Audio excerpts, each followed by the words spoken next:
अस्सलाम वालेकुम स्टूडेंट्स, मैं आप सब लोगों को लेक्चर नंबर 16 में खुशामदीद कहता हूँ। प्रीवियस लेक्चर्स में हमने ढेर सारी बातें डिस्कस की, आप लोगों ने साथ साथ उन्हें तैयार भी किया। आज के लेक्चर में वही एक टॉपिक जो हमने लास्ट लेक्चर में डिस्कस किया था डेटा टाइप वाला, उसी को ही आगे लेके चलना। जैसा मैंने प्रीवियस लेक्चर में कहा था जी, हम लोग इसको 3 लेक्चर्स में डिवाइड करेंगे, तो आज इसका सेकंड लेक्चर है। और आप लोगों को याद है कि लास्ट लेक्चर में जो हम लोगों ने बात की थी वो क्या थी, हमारे पास डेटा टाइप। डेटा टाइप क्या है? जो ये चीज़ बताती है कि डेटा है किस किस्म का, और जैसा डेटा है वैसे ही ऑपरेशन उसके ऊपर क्या होंगे, हमारे पास परफॉर्म होंगे। अब हमारे पास इसकी टाइप्स थी, जिसमें हमने स्टैंडर्ड की बात की थी, जिसको मैंने प्रिमिटिव डेटा टाइप का भी नाम दिया था, और यूज़र डिफाइन। स्टैंडर्ड वो है जो पहले से बनी बनाई पड़ी हुई हैं, और यूज़र डिफाइन वो हैं जो हम खुद से बनाते हैं, डिफ़ाइन करते हैं। तो ये लास्ट लेक्चर के अंदर हमने बात की थी। अब इसी में से जो स्टैंडर्ड डेटा टाइप थी, जिसके अंदर हमने एक इंटीजर डेटा टाइप की बात की थी, उसी को ही आज डिटेल में जो है वो डिस्कस करना है। और ये लॉन्ग के रिस्पेक्टिव से आपका क्वेश्चन जो है वो इम्पोर्टेंट है। पेपर में अगर इसमें से क्वेश्चन आता है तो वो लॉन्ग के हिसाब से ही आप लोगों को पूछते हैं, और प्रीवियस 2 दफ़ा ये क्वेश्चन आ चुका है। यानी कि चैप्टर 9 में ना टोटल 3 लॉन्ग क्वेश्चन है, जिसमें एक आइडेंटिफायर वाला है जो पहले हम डिस्कस कर चुके हैं, दूसरा डेटा टाइप वाला है, और तीसरा ऑपरेटर्स वाला है जो आगे हमारे पास है कुछ लेक्चर्स में आएगा जी। आज के टॉपिक की तरफ बढ़ते हैं जी। इंतहाई ईजी टॉपिक, इंटीजर डेटा। आपके पास है ये जो इंटीजर डेटा जिसके अंदर फ्रैक्शनल पार्ट शामिल है नहीं है, यानी कि 10, 20, 30 वो पॉजिटिव भी हो सकती हैं, नेगेटिव भी हो सकती हैं। जैसे इसके साथ देखें कोई साइन नहीं है तो ये पॉजिटिव है, इसके साथ साइन है तो ये क्या है, नेगेटिव है। तो अब ये इंटीजर डेटा कौन सा डेटा होता है जिसके साथ कोई फ्रैक्शनल पार्ट शामिल नहीं है जी। अब फ्रैक्शनल पार्ट कौन सा है, यानी कि पॉइंट्स के बाद, जैसे यहाँ पे ये पॉइंट के बाद मैंने 5 लगा दिया है, तो ये इसमें हिस्सा नहीं होगा। तो हमारे पास यहाँ पे इंटीजर डेटा में कौन सा डेटा आ गया, न्यूमेरिक डेटा ही आया, लेकिन इसके साथ कोई फ्रैक्शनल पार्ट हिस्सा नहीं है, तो वो आपके पास इंटीजर डेटा होगा।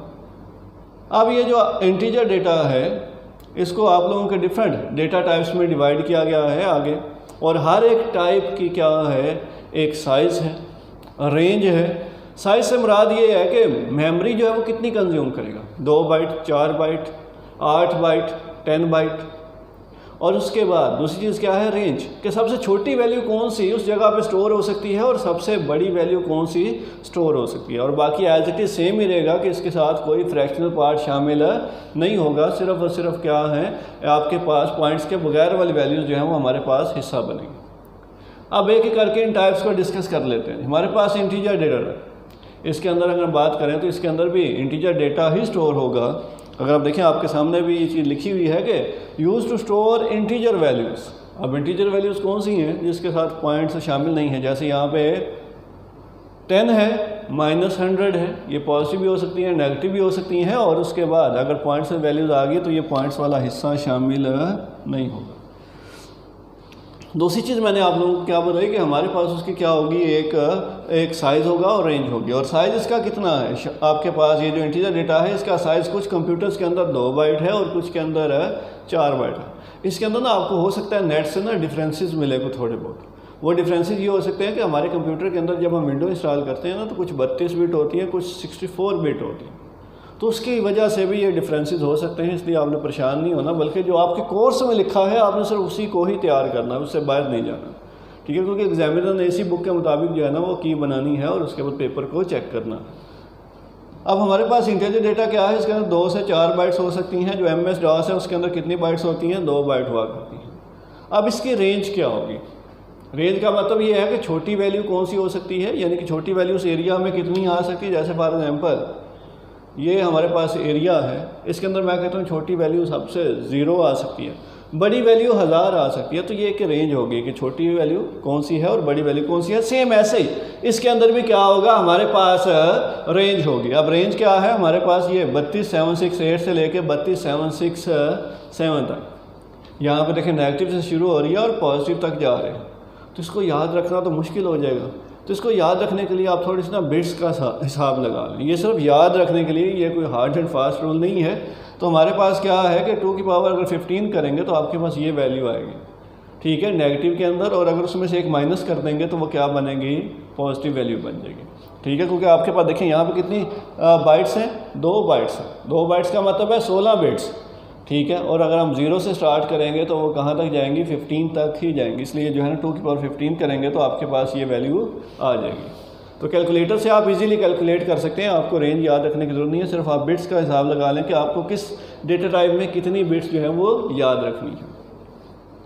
आगे है short data type. Short data type के अंदर भी आप लोगों के पास क्या है, 2 बाइट्स जो है ना, 2 बाइट्स जो है वो इस्तेमाल होती हैं, और इसकी भी थ्योरी वही लिखी है कि use to store integer values, और वो पॉजिटिव भी हो सकती हैं और नेगेटिव भी हो सकती हैं, ठीक है। और इसकी भी रेंज कितनी है, 2 की पावर -2 की पावर 15 से लेके -2 की पावर 15 -1, और वो ऑलमोस्ट यही रेंज बनती है। तो आप लोगों के पास क्या है कि दोनों रेंजेस सेम है, इसलिए आप इसको ईजिली तैयार रख सकते हैं। और इसका नाम क्या है, शॉर्ट डेटा टाइप, इसका नाम क्या है, इंटीजर डेटा टाइप। और आगे जो तीसरी है वो है अनसाइंड इंट। अनसाइंड का मतलब है जिसके साथ कोई साइन नहीं है, इसका मतलब है कि वो पॉजिटिव वैल्यूज़ की बात हो रही है, इसमें नेगेटिव वैल्यू की बात नहीं होगी। तो ये अगर हम इसको डिफाइन करें तो वो क्या बनेगा, आप लोगों के पास use store only positive integer values, इसके अंदर अब ये नेगेटिव वाला इस्तेमाल नहीं होगा, सिर्फ और सिर्फ कौन सी वैल्यूज़ इस्तेमाल होंगी, पॉजिटिव वैल्यूज़ जो है वो आपके पास इस्तेमाल होती है। और इसके अंदर देखें इसकी रेंज कितनी है आप लोगों के पास, यानी कि हम इसको स्टार्ट कैसे 0 से लेकर 2 की पावर 16, यानी कि टोटल कितनी बिट्स हैं हमारे पास, 2 बाइट्स हैं तो 16 बिट्स ही हैं, 2 बाइट है तो कितनी बिट्स हैं हमारे पास, 16 बिट्स ही हैं। तो उसकी रेंज क्या बनेगी, 0 से लेकर 2 की पावर 16 -1, जो कि 65,536 बनती है, एक माइनस हो जाएगा तो 65,535 जो है वो रह जाएंगे। तो ये आप लोगों के पास क्या है, तीसरी डेटा टाइप की रेंज। आगे फोर्थ लॉन्ग डेटा टाइप, ठीक है। अब ये जो लॉन्ग डेटा टाइप है, इसका लॉन्ग डेटा टाइप भी नाम है और लॉन्ग इंट भी इसको नाम दिया जाता है, ठीक है। और इसके 2 नाम हैं, एक लॉन्ग डेटा टाइप, दूसरा लॉन्ग इंट डेटा टाइप। और यहाँ पे आप लोगों के पास ये अनसाइंड इंट भी है और अनसाइंड भी कहा जाता है, आपके बुक में इसको कहा जाएगा कि हम अनसाइंड इंट को जो है वो अनसाइंड भी कह सकते हैं। अगर हम इसकी बात करें तो इसके अंदर देखें 4 बाइट्स शामिल हैं, ऊपर वाली जो हमने बात डिस्कस की उसके अंदर 2 बाइट्स शामिल थी, और इसके अंदर कितनी है, 4 बाइट्स, और 4 बाइट्स जो हैं वो आप लोगों के पास शामिल हैं, तो इसका मतलब 32 बिट्स होंगी। तो इसकी रेंज निकालने का तरीका क्या है कि 2 की पावर 31 करेंगे तो आपके पास वैल्यू आ जाएगी, ठीक है। और ये कौन सी है, लॉन्ग डेटा टाइप। और इसके अंदर भी देखें तो क्या होता है, use to store large integer values, यानी कि जो इंटीजर वैल्यूज़ हम यहाँ पे स्टोर नहीं कर सकते, साइज़ में वो क्या है, ज़्यादा हैं, ठीक है। तो वो हम कहाँ पे स्टोर कर सकते हैं, आप लोगों के पास ये जो लॉन्ग डेटा टाइप है इसके अंदर स्टोर किया जा सकता है। अब यहाँ तक बात और आपको क्लियर होनी चाहिए, वो बात क्या है कि अगर आपकी वैल्यू बड़ी है तो डेटा टाइप आप चेंज कर लो। चेंज कैसे कर लो, आप लॉन्ग डेटा टाइप यूज़ कर लो अगर बड़ी वैल्यू, ठीक है जी। अगर वो बड़ी वैल्यू नेगेटिव भी हो सकती है, पॉजिटिव, तो हम क्या कर सकते हैं, इसका इस्तेमाल करेंगे। और अगर वो जस्ट पॉजिटिव है तो हम इसका इस्तेमाल कर सकते हैं। तो आप लोगों के पास ये डेटा टाइप जो है वो बड़ी वैल्यूज़ को स्टोर, यानी कि जैसे जैसे साइज़ बढ़ता जाएगा ज़्यादा वैल्यू को होल्ड करने की कैपेसिटी बढ़ती जाएगी, जगह ज़्यादा होती जाएगी, और हम ज़्यादा बड़ी वैल्यू को क्या कर सकते हैं, स्टोर कर सकते हैं। आगे आपके पास आ जाता है अनसाइंड लॉन्ग डेटा टाइप। अब ये अनसाइंड फिर से वही बात आ गई कि ये आप लोगों के पास साइन के बगैर वाली वैल्यूज़, यानी कि use store large positive integer values. अब इसके अंदर नेगेटिव वैल्यूज़ शामिल नहीं होंगे, लेकिन कौन सी वैल्यूज़ होंगी, पॉजिटिव वैल्यूज़ और बड़ी वैल्यूज़ होंगी। और इसके अंदर देखें, इसके अंदर भी टोटल जो है 32 बिट्स जो है वो शामिल है, और 2 की पावर 32 करेंगे तो आपके पास ये आंसर जो है वो आसानी से आ सकता है।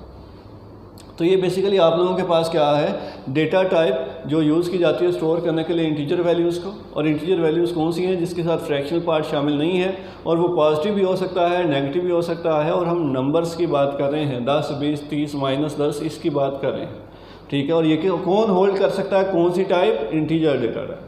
तो ये आपके पास एक छोटा सा टॉपिक था कि what is integer data type, जो कि पेज नंबर 204 के ऊपर जो है वो डिस्कस किया गया है। और आपने इसमें से यही चीज़ें जो है वो ध्यान में रखनी है कि डेटा टाइप क्या होती है, पॉजिटिव वैल्यूज़ को स्टोर करता है, नेगेटिव वैल्यूज़ को स्टोर करता है, उसके बाद उसका साइज़ क्या है और रेंज क्या है, और अगर कोई दूसरा नाम गिवन है तो वो भी आपने लाजमन लिख देना। तो इस तरह से आपका टॉपिक क्या हो जाता है, कंप्लीट हो जाता है। आप लोगों की असाइनमेंट है एक छोटी सी, ये आप लोगों ने असाइनमेंट के तौर पे ही इसे जो है वो लेना है। और ऐसा क्वेश्चन 2 नंबर का एक दफ़ा पेपर में आया था, write a C statement to declare integer variable. आप लोगों ने सी स्टेटमेंट लिखनी है जिसमें आप डिक्लेयर करें इंटीजर वेरिएबल। वो एक सिंगल वेरिएबल भी होना चाहिए, और एक आपने स्टेटमेंट लिखनी है जिसके अंदर मल्टीपल इंटीजर वेरिएबल्स को आपने डिक्लेयर करना है। एक आपने लिखनी है जिसमें सिंगल इंटीजर वेरिएबल को डिक्लेयर करना है, और दूसरी स्टेटमेंट लिखनी है जिसमें आपने मल्टीपल इंटीजर वेरिएबल्स को क्या करना है, डिक्लेयर करना है। और ये आप लोग पिक्चर बना के क्या करेंगे, व्हाट्सएप करेंगे। ठीक है, लाजमन जो है वो आप लोग इसे व्हाट्सएप कीजिएगा ताकि हमें पता हो कि किस किस बच्चे को इस चीज़ की समझ आई है। अगर किसी को इशू होगा तो वो कमेंट सेक्शन में पोस्ट कर सकता है या व्हाट्सएप के ऊपर मैसेज कर सकता है ताकि आपको उसका आंसर मिल सके। अब पेपर में ये सवाल अगर पूछा गया है तो किस वर्डिंग में पूछा गया, ये टॉपिक जो है जो आप लोगों के सामने पेज नंबर 204 के ऊपर लिखा हुआ है, ये लॉन्ग के अंदर ही पूछा गया है 8 मार्क्स का। और वो क्या है, describe different data type two store integer. आपके पास इंटीजर डेटा इन सी लैंग्वेज, क्या आपने वो डेटा टाइप्स जो आप बतानी है जो स्टोर करें इंटीजर डेटा को सी लैंग्वेज के अंदर। तो जब आपके पास ये क्वेश्चन आ गया तो आपने व्हाट इज़ इंटीजर डेटा, यानी कि ये सारे टॉपिक इंटीजर डेटा क्या होता है, ठीक है, उसके अंदर सारे पॉइंट्स क्या हैं कि इंटीजर डेटा ऐसा डेटा जिसके साथ कोई फ्रैक्शनल पार्ट शामिल नहीं है और वो पॉजिटिव भी हो सकता है, नेगेटिव भी हो सकता है, और ये उसकी जो है वो एग्जांपल्स हैं। उसके बाद उसकी types, integer data type, short data type, unsigned int data type, long data type और अनसाइंड लॉन्ग डेटा टाइप, ये आप लोगों ने लिख देना। तो ये आप लोगों का 8 नंबर का सवाल क्या हो जाएगा, कंप्लीट हो जाएगा। अगर आप इस तरह से इसको नहीं अटैम्प्ट करते, आप साइज़ वगैरह अंदर से मिस कर देते हो या साइज़ गलत लिख देते हो, ठीक है, तो ये आप लोगों का बैड इंप्रेशन होगा जो आपके मार्क्स डिडक्ट करने का बाइस बन सकता है। इसलिए जैसे मैंने आप लोगों को कहा है कि आप अगर ये थोड़ी सी बिट्स को अपने माइंड में बिठा लें और कैलकुलेटर की मदद से अगर आप उसे कैलकुलेट करते हैं तो आपके पास एग्जैक्ट वैल्यूज़ आ जाती हैं, क्योंकि इनसे याद रखना क्या होता है हमारे लिए थोड़ा सा मुश्किल हो। आप भूल सकते हैं, थोड़ी सी वैल्यू ऊपर नीचे हो सकती है, जैसे ये छोटी वैल्यू तो आप याद रख सकते हैं, लेकिन ये बड़ी वैल्यू हमारे लिए याद रखनी क्या हो जाएगी, मुश्किल हो जाएगी। इसलिए आप लोगों ने लाजमन इसको इस तरह से ही तैयार करना है ताकि आपके लिए आसानी रहे। उम्मीद है कि आप लोगों को इन बातों की समझ आ गई होगी। साथ साथ जो है वो अपना टेस्ट जो आप लोगों का कमिंग डेज़ में आ रहा है उसको लाजमन तैयार करें और अच्छा टेस्ट दीजिएगा। और जो पिक्चर्स वगैरह आप लोग बना रहे हैं, ठीक है, जब आपने टेस्ट अपना कर लेना है, करने के बाद आप लोगों ने एमसीक्यू सेम ऐसे ही ऑनलाइन ही फिल करने हैं। उसके बाद जब आप सब्जेक्टिव पोर्शन पे आओगे वहाँ पे आप शॉर्ट और लॉन्ग क्वेश्चन को शीट के ऊपर अटैम्प्ट करोगे, मोबाइल की मदद से पिक्चर्स कैप्चर करोगे और उसी टाइम उसे अपलोड करके हमें भेज देंगे। और ये सारा काम आपको टाइम लिमिट के अंदर ही करना पड़ेगा। अगर टाइम लिमिट से आप बाहर चले जाते हैं तो आपका फिर सबमिट नहीं होगा, तो आप फिर टेस्ट में हिस्सा नहीं ले सकेंगे, क्योंकि हमें उसी टाइम क्या हो आप लोगों का रिजल्ट मिल जाएगा कि अच्छा इस बच्चे ने ये चीज़ क्वेश्चन अटैम्प्ट किया है, इसने अटैम्प्ट नहीं किया। तो जैसे आप लोग सबसे पहले क्या करेंगे, आप लोग अपना नेम वगैरह जो फिल करेंगे, जो आपका रिक्वायर्ड फील्ड्स होंगी वो आप फिल करेंगे। जैसे आपने ये जो प्रीवियस क्विज़ हुआ था उसके अंदर आपने फिल किया, उसके बाद आप लोगों के सामने एमसीक्यूज़ आ जाएंगे, आप उन्हें जल्दी से सॉल्व करेंगे और उसके बाद सब्जेक्टिव को शीट के ऊपर अटैम्प्ट करना। जो क्वेश्चन आप लोगों के सामने आएंगे वो आप लोग सब्जेक्टिव शीट के ऊपर जो है वो अटैम्प्ट करेंगे और उसके बाद उसकी पिक्चर कैप्चर करेंगे। और नीचे एक ऑप्शन आ गया ऐड फाइल्स के नाम से, आप जैसे उसके ऊपर क्लिक करेंगे तो आपको कहा जाएगा कि आप इसको फाइल्स को कहाँ से अटैच करना चाहते हैं, तो इमेजेस फाइल आप अटैच करेंगे और उसके बाद हमें भेज देंगे और आपका टेस्ट सबमिट हो जाएगा। लेकिन इन द एंड वही बात, टाइम का ख्याल करना है, टाइम के अंदर कंप्लीट करके हमें सेंड करना है, क्योंकि टेस्ट के ऊपर टाइम लिमिट अप्लाई होगी और जैसे ही वो टाइम कंप्लीट होगा आपका वो टेस्ट सबमिट नहीं होगा। ठीक है, ये आप लोगों के लिए ही है ताकि आपको टाइम मैनेज करना आ जाए। अल्लाह हाफ़िज़।